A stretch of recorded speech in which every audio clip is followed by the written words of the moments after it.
fils de Jean Mélinck, préposé aux douanes, volontaire de 1792, et de Suzanne Boulon. Étienne Mélinck voit le jour rue des Carmacans. Son frère Adolphe meurt en bas âge. Son père l'envoie à l'école gratuite de peinture et de sculpture de la ville. Il y obtient le prix de sculpture dans la classe de M. Odélie en 1822.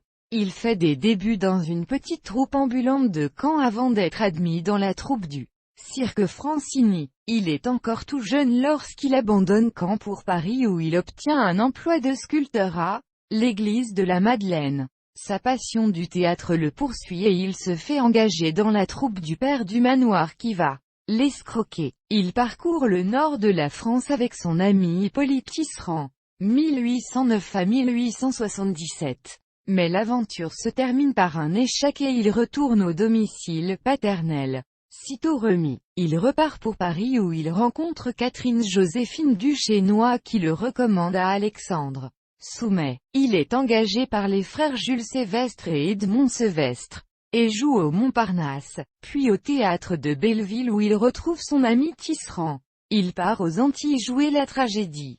À son retour en France, il est engagé au théâtre de Rouen. C'est Marie Dorval, de passage à Rouen, qui l'entraîne à Paris et le présente à Alexandre Dumas père. Il devient un interprète populaire du drame romantique dans le genre d'Alexandre Dumas au théâtre de la Porte Saint-Martin. Il fait partie de la troupe historique de Dumas. Harel étant en déconfiture, il quitte le théâtre de la Porte Saint-Martin pour celui de l'Ambigu Comique, où il devient le comédien de Frédéric Soulier.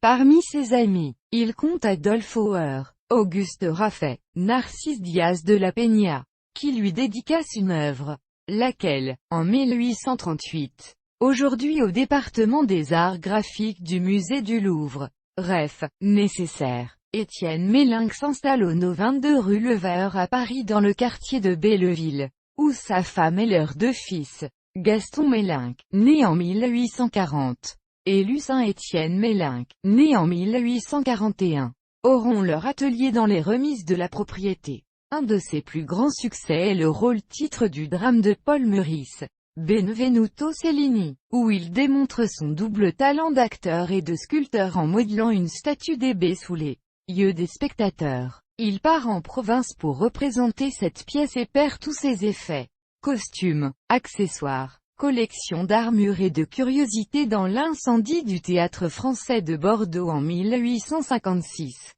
Napoléon III et l'impératrice Eugénie l'aidèrent financièrement après ce malheur. L'actrice Anaïs Aubert lui fait découvrir Veux-les-Roses, où il fait construire une maison. Ses amis peintres paysagistes le suivent en ces lieux.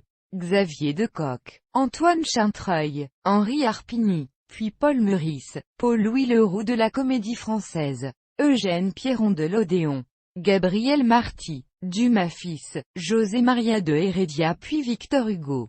Il envoie plusieurs statuettes à diverses expositions, notamment un portrait de Gilbert Dupré en Guillaume Tell. En 1838, il épouse Théodorine Tiesset, 1813 à 1886. L'actrice retenue par Victor Hugo pour jouer le rôle de Guanumara dans Les Burgraves à la Comédie Française où elle reste 10 ans, et qui jouait également aux Folies Dramatiques et au Théâtre de la Porte Saint-Martin. Il a aussi joué au Théâtre de l'Ambigu, au Théâtre de la Gaîté et dans divers théâtres de province. Étienne Mélinck meurt à son domicile parisien en 1875, entouré des siens.